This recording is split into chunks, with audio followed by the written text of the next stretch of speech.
굉장히 떨리네요. 할렐루야. 이 시간 이 자리에 주님의 말씀을 듣기 위해 모인 백향나무교회 성도 여러분 모두 환영합니다. 제가 오늘 이렇게 말씀드릴 내용은요, 제가 옛날에 있던 교회에서 노방전도를 다닐 때 굉장히 많이 사람들한테 물어보고 또 새가족 환영반 같은 거 할 때에도 되게 많이 물어봤던 질문입니다. 여러 가지 사람들을 만났을 때 여러 질문들을 하는데 교회를 다니고 계신다라고 말씀을 주시면은 꼭 저 질문을 했던 것 같습니다. 당신한테 예수님은 어떤 의미입니까? 라고 말입니다. 이 질문은 아마 기성 교회들에서 굉장히 많이 다뤄지고 많이 들어왔던 질문일 것입니다. 이 질문은 굉장히 참 유용한 질문입니다. 이 질문을 시작으로 초신자들에게는 사도신경에 근거한 신앙 고백을 가르쳐 줄 수도 있고, 또 교회를 좀 다니신 분들의 경우에는 당신이 만난 예수 그리스도란 어떤 분인가, 당신에게 있어서 예수님은 어떤 분으로 찾아왔는가에 대한 간증을 또 들을 수 있는 좋은 질문이 되는 것 같습니다. 나에게 예수 그리스도는 누구인가? 아마 많은 분들이 이 질문에 대한 대답을 사도신경의 구절이나 오늘 베드로가 대답했던 그 답변을 떠올릴 것입니다.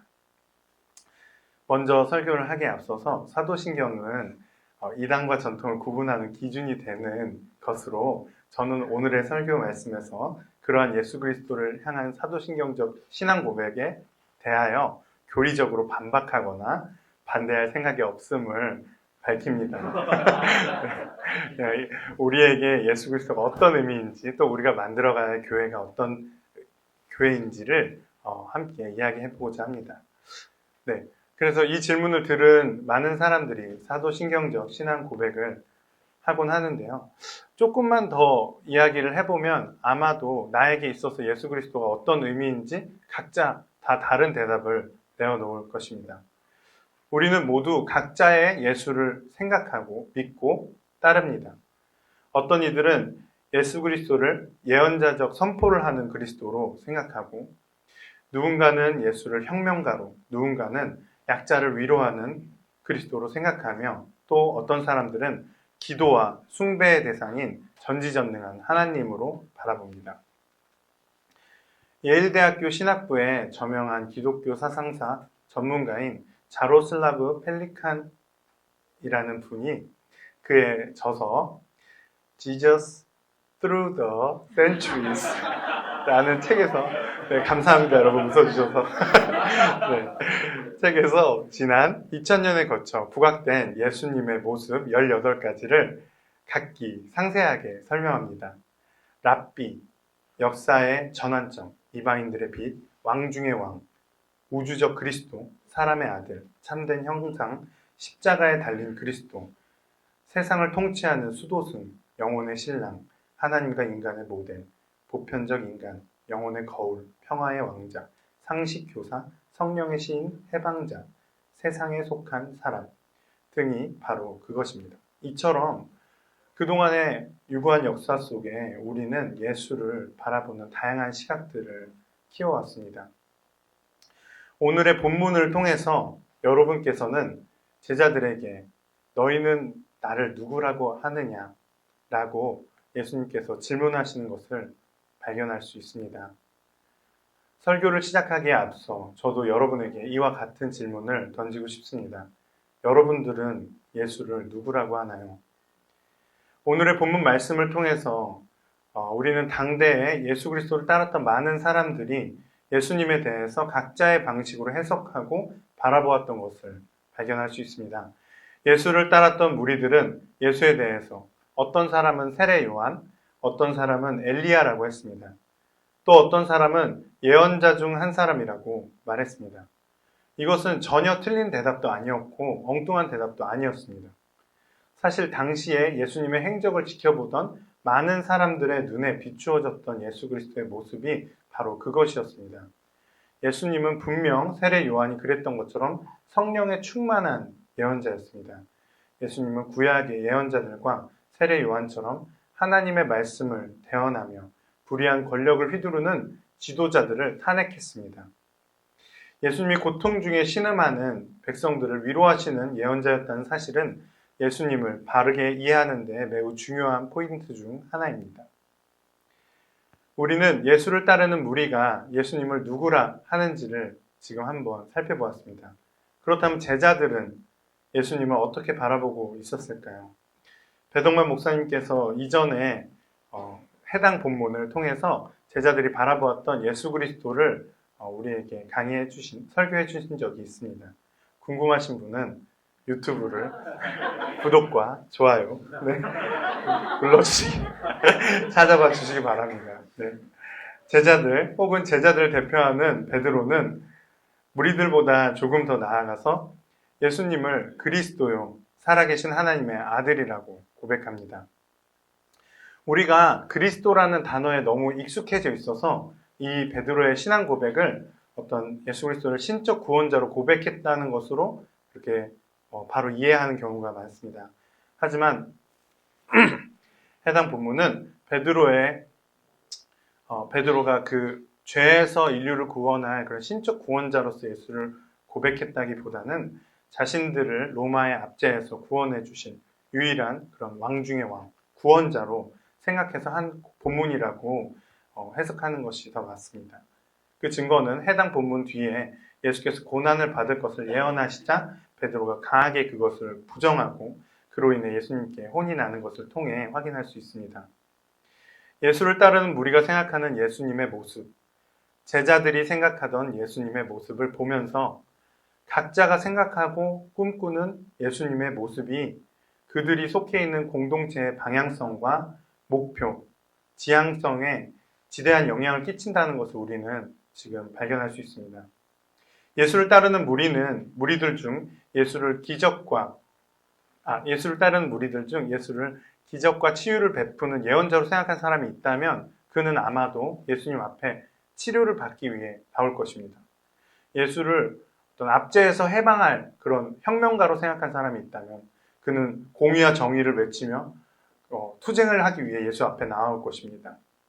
또한 예수님을 자신을 구원할 왕으로 생각한 제자들은 예수님에게 힘을 기대했습니다. 그렇습니다. 나에게 예수란 누구인가? 우리에게 또한 예수란 누구인가? 라는 질문은 나의 신앙을 규정하고 나아가서 내가 몸담고 있는 교회, 공동체의 방향성과 성격을 규정합니다. 각자가 바라보는 예수 그리스도의 모습이 다르다는 것은 예수 그리스도의 이름으로 모인 교회의 모습 역시 다를 수밖에 없다는 것을 의미합니다. 누군가는 세상의 빛과 소금이 되는 교회를 꿈꿉니다. 누군가는 성경을 탐구하는 교회, 누군가는 성령이 충만한 교회, 누군가는 봉사와 위로를 주는 교회를 꿈꿉니다. 각자가 만난 예수가 꿈꾸는 그리스도의 모습이 그것을 동력으로 해서 만들어가는 교회의 모습을 그만큼 다르게 바꾸는 것입니다. 이런 다름은 역사에 따라, 종파에 따라, 교회에 따라, 개인에 따라 달라질 뿐 아니라 한 개인 안에서도 나이에 따라 그 사람이 처해 있는 환경에 따라 또 달라집니다. 저의 예를 들어보자면 저는 보수적이라고 하다면 보수적이라고 말할 수 있는 어떤 교회에서 신앙생활을 했습니다.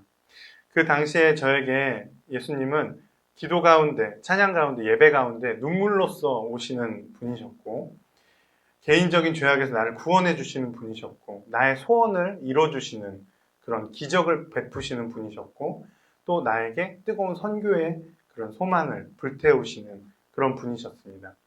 하지만 지금의 저에게 예수 그리스도는 약자들과 연대하는 분이시고 우는 자들의 눈물을 닦아주시는 분이시고 공의와 정의가 물같이 흐르는 하나님 나라를 만들어가는 분이시며 다시 오실 분이시고 더욱더 우리가 알아가야 하는 분입니다.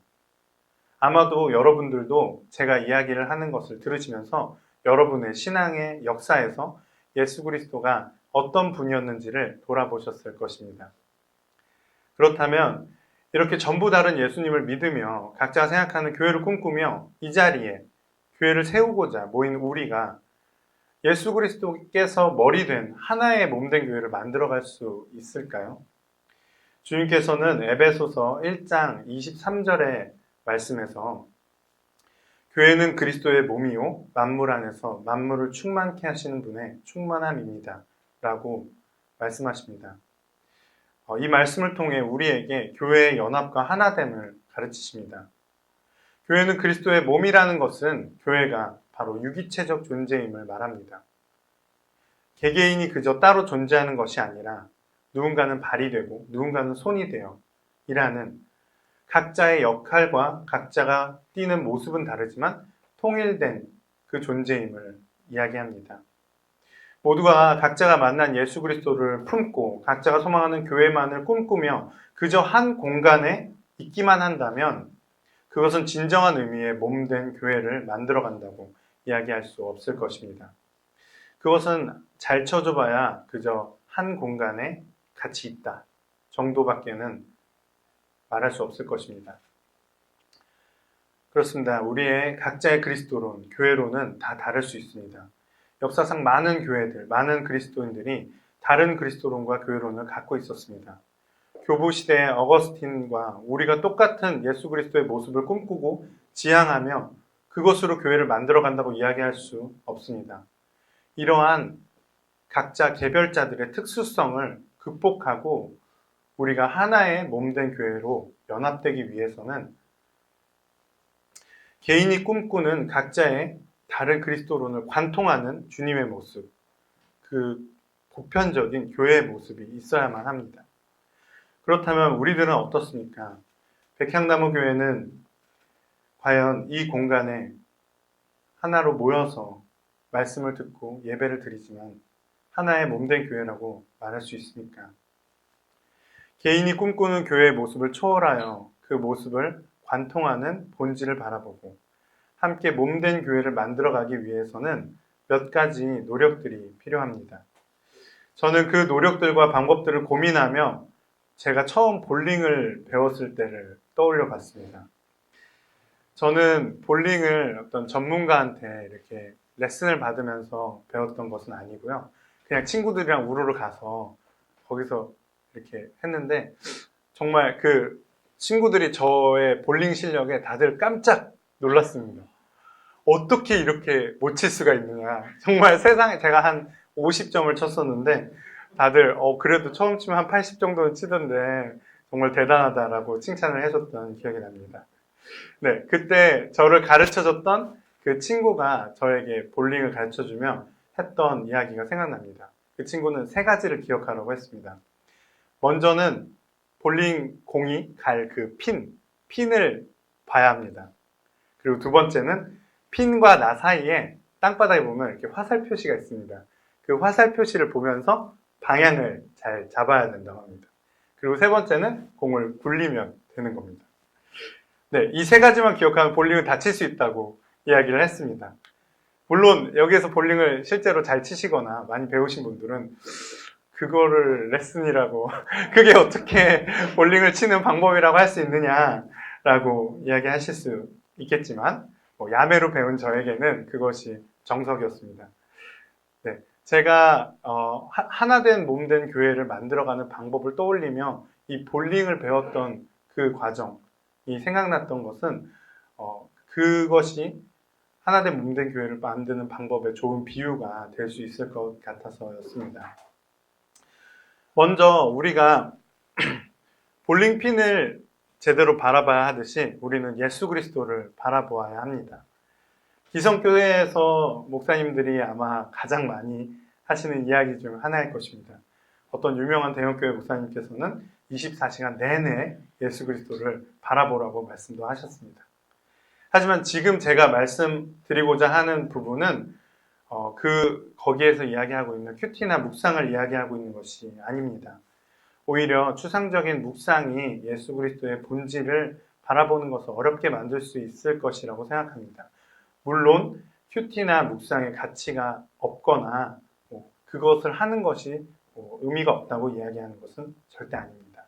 다만 추상적이고 거룩한 예수님의 이미지를 우리가 만들어내고 그것을 강화시키는 것에서 거기에서 그치는 신앙생활이 진정으로 예수 그리스도를 닮아가는 그 다음 단계로 넘어가기에 어려움을 만든다는 것입니다. 최근 영국의 법의학자인 리처드 니브가 실제 예수님의 얼굴을 과학 수사의 기법으로 복원한 사진을 이제 공개해서 많은 사람들에게 충격을 주었습니다. 그 당시 이제 샘족의 유골을 두 개골을 이제 분석해서 그렇게 예수님의 얼굴을 이런 느낌이었을 것이다 라면서 복원을 했는데요. 사람들이 많이 충격을 받았던 이유는 그들이 갖고 있던 그 인상과 너무나도 달랐기 때문입니다. 우리가 흔히 예수님 하면 떠오르는 인상은 밝은 피부에 금발까지 아주 약간 갈색 머리에 이렇게 웨이브 약간 있고 한 여기까지 머리 오고 그리고 되게 잘생기시고 근엄하고 약간 이렇게 미소 띠시고 계신 그런 얼굴을 떠올리는데 리차드 니브가 공개한 그 사진 속의 예수 그리스도는 그 모습과는 굉장히 거리가 있었습니다. 피부는 굉장히 어두웠고 머리는 곱슬 머리에 까만 머리였고 눈은 굉장히 부리부리했습니다. 물론 뭐 취향에 따라 누군가는 잘생겼다고 얘기할 수도 있겠지만 대다수가 잘생겼다고 이야기할 수는 없는 그런 모형이었습니다. 저는 실제로 예수님의 얼굴이 그 박사님이 복원한 그 사진과 명확하게 똑같을지 어떨지는 알지 못합니다. 하지만 저는 이 복원된 사진을 보면서 많은 사람들이 충격을 받았다는 것에 집중하고 싶습니다. 그들이 충격을 받은 이유는 그동안 우리들이 많은 추상적인 예수 그리스도의 이미지, 초현실적인 예수 그리스도의 이미지에 갇혀 있었다는 것을 의미합니다. 신의 아들, 신적 존재인 예수님만을 묵상하는 것은 예수님의 여러 얼굴들 가운데 하나의 얼굴만을 바라보는 것과 다름없습니다. 그렇게 추상적 예수, 신적 예수에만 머물게 된다면 예수님은 다만 우리의 믿음의 대상, 경배의 대상, 기도의 대상으로 그렇게 규정되게 됩니다. 이로 인해 인간으로 오신 예수의 발자취가 우리 신앙의 내용에서 가려지게 되는 것입니다. 예수님은 구름 위의 신성 같은 분이 아닙니다. 완전한 신이시자 동시에 완전한 인간이셨습니다. 완전한 인간이라는 것은 인간의 모습 역시 예수님의 핵심적인 모습 중 하나라는 것을 의미합니다. 예수님께서는 사람들이 함께 식사하기조차 꺼려했던 당대의 약자들과 부대끼고 연대하였으며 차별의 장벽을 허물고 그들에게 손을 내미셨습니다. 예수님은 많은 이들을 위로하고 함께 울고 웃고 먹고 마셨습니다. 우리는 그런 예수님을 바라보아야 합니다. 여느 사람과 다를 바 없이 우리에게 오셨던 예수를 인정하지 않는다면 우리의 신앙 고백은 추상적 고백에 머물게 됩니다. 그러한 추상적 신앙 고백은 마음속에 경배로 남아있을지는 모르지만 우리의 삶에 실제적인 변화를 가져다 주기는 어렵다고 생각합니다. 모든 사랑의 시작은 타인을 온전하게 그 사람 그대로 바라보는 것에서 시작합니다. 내가 원하는 모습을 상대에게 씌워서 그 모습을 강요하는 것이 진정한 사랑이라고 말할 수 없을 것입니다. 따라서 우리는 예수 그리스도의 본 모습을 보기 위해 우리의 모든 선입견을 내려놓고 우리의 모든 판타지를 지우고 주님을 더욱 알아가야 합니다. 내가 더 원하는 예수의 얼굴이 아닌 진짜 예수님의 얼굴을 바라보아야 하는 것입니다. 네, 다음으로 우리가 볼링장에 그려져 있는 화살표를 통해서 우리의 그 공을 굴리는 방향을 설정하듯이 개개인의 차이를 극복할 수 있는 공통적인 보편적인 기준을 그 화살표를 우리 안에 설정해야만 합니다. 앞서 이야기했던 것과 같이 우리는 모두 흐르는 시간 속에 다양한 문화 속에 살아가는 존재입니다. 따라서 우리의 신앙은 역사적 맥락, 시대 문화적 상황을 초월하기가 어렵습니다. 이런 한계를 인정하고 출발해야 합니다. 우리는 족장 시대에 살던 사람과 같은 문화적 배경으로 하나님의 말씀을 받아들이기는 어렵습니다. 포로기의 이스라엘 사람과 같이 복음을 기다리기는 어렵습니다. 초대교회 박해 가운데 신앙하던 사람들과 같이 그런 간절함을 갖기도 어렵습니다. 평양 대부흥에 그 신앙생활을 하던 분과 같은 성령 체험을 기대하기도 어렵습니다. 독립투쟁을 하던 그리스도인들이 갖고 있던 그 종말론을 우리가 똑같이 갖고 있기도 또한 어렵습니다. 그것은 성경에서 나타나는 모든 인물, 역사상의 모든 그리스도인, 모든 교회들에 대하여 그럴 것입니다. 하지만 그 모든 차이들을 관통하는 핵심적인 그리스도교의 사상이 있습니다. 만약 그 사상이 없었다면 아마 그리스도교는 역사의 흐름 속에 구시대적이고 고리타분한 옛 종교로 사라져 없어졌을 것입니다. 시간을 초월하고 공간을 초월하여 우리에게 말씀해 주시고 계신 주님의 메시지는 바로 사랑입니다. 각자 다른 그리스도를 믿더라도 그 기저에 공유하고 있는 핵심적인 가르침인 사랑을 기억해야만 합니다. 마치 개인이라는 구슬을 사랑이라는 실로 꿰어 목걸이를 만들듯이 우리를 하나의 교회로 연합하게 하는 것은 바로 그분의 사랑입니다. 저는 사랑 안에서 교회가 하나 되는 것을 이야기하고 있습니다. 이것은 모두가 개성을 잃고 그저 하나의 동일한 기독론을 가져라, 하나의 동일한 교회만을 꿈꿔라 라는 의미가 아닙니다. 우리는 많이 그렇게 배워와서 자꾸만 다름을 인정하지 못할 때가 많습니다. 저는 학창 시절부터 우리들이 참 얼룩말 같다는 생각을 했습니다. 다양한 정답을 인정하는 교육을 받기보다는 오지선다, 사지선다로 정해져 있는 정답을 도출하는 교육을 받았고, 다양한 해석이 가능한 어떤 시를 배울 때도 우리는 정답을 찾아야만 했습니다. 그런 교육을 받아서 그런 건지는 잘 모르겠지만 그런 것 같은데요. 타인의 다름을 인정하는데 저는 좀 우리들이 인색한 것 같다는 생각을 합니다. 모두가 똑같은 정답을 도출해야 하고 모두가 똑같은 대답을 해야 한다고 그렇게 생각하는 경향이 있습니다. 심지어 언어 습관에서도 우리는 다른과 틀림을 헷갈려서 혼동해서 사용하곤 합니다. 그 모습이 마치 물 위에서 떨어지면 죽을 것처럼 생각하는 벌벌 떠는 얼룩말과 같다는 생각을 하곤 합니다.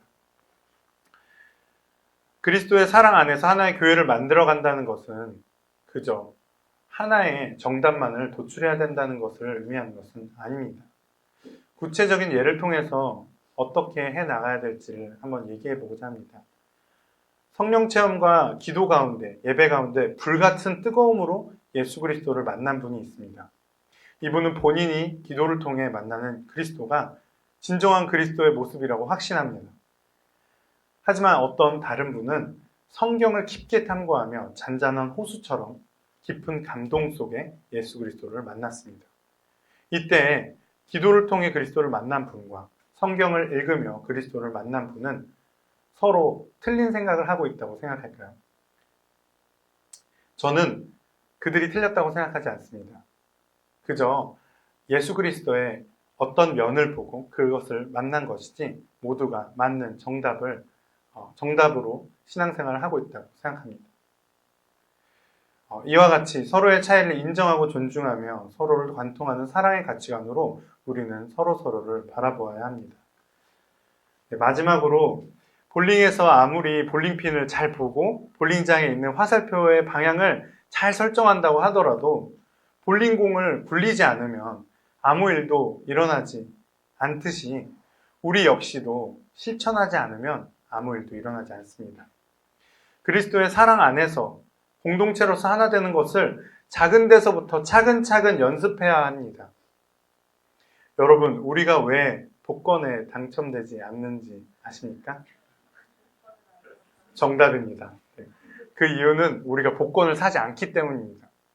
물론 그렇다고 해서 제가 여러분들에게 지금부터 복권을 열심히 사서 당첨되자라고 말씀드리고 있는 것은 아닙니다. 사랑을 실천하지 않으면 우리가 아무리 추상적인 예수 그리스도의 모습에서 실제적인 인간 예수의 모습을 바라보며 그것을 닮아가려고 노력을 하더라도 아무 일도 일어나지 않습니다. 사랑을 실천하지 않으면 우리가 각자의 차이를 초월한 주님의 사랑에 대해서 아무리 많은 지식을 쌓게 되더라도 아무 일도 일어나지 않습니다. 그것을 우리의 삶 속에서 행동과 실천으로 만들어가야 하는 것입니다. 타인에게 손을 내밀고 두려움이라는 벽을 허물고 한 걸음 내딛어야 합니다. 개인의 차이를 존중하며 개인이 갖고 있는 특수성을 초월하여 그리스도의 보편적 사랑으로 하나 되는 길은 매우 불편하고 낯선 길입니다. 그것은 절대로 자연스럽게 이루어지는 것이 아닙니다. 청년이 장년을 이해하고 장년이 청년을 이해하며 기도를 중요하게 여기는 분이 성경 말씀을 중요하게 여기는 분을 이해하고 부자가 가난한 사람을 이해하고 있는 자가 없는 자를 이해하고 고통을 겪는 자와 고통을 겪지 않는 자를 이해하고 그렇게 우리는 서로 다른 상황과 다른 환경에 처해 있는 사람을 이해하는 것이 어렵습니다. 그것은 아마도 불가능에 가까운 일인 것 같습니다. 그래서 많은 대형 교회들이 분리라는 선택지를 택합니다.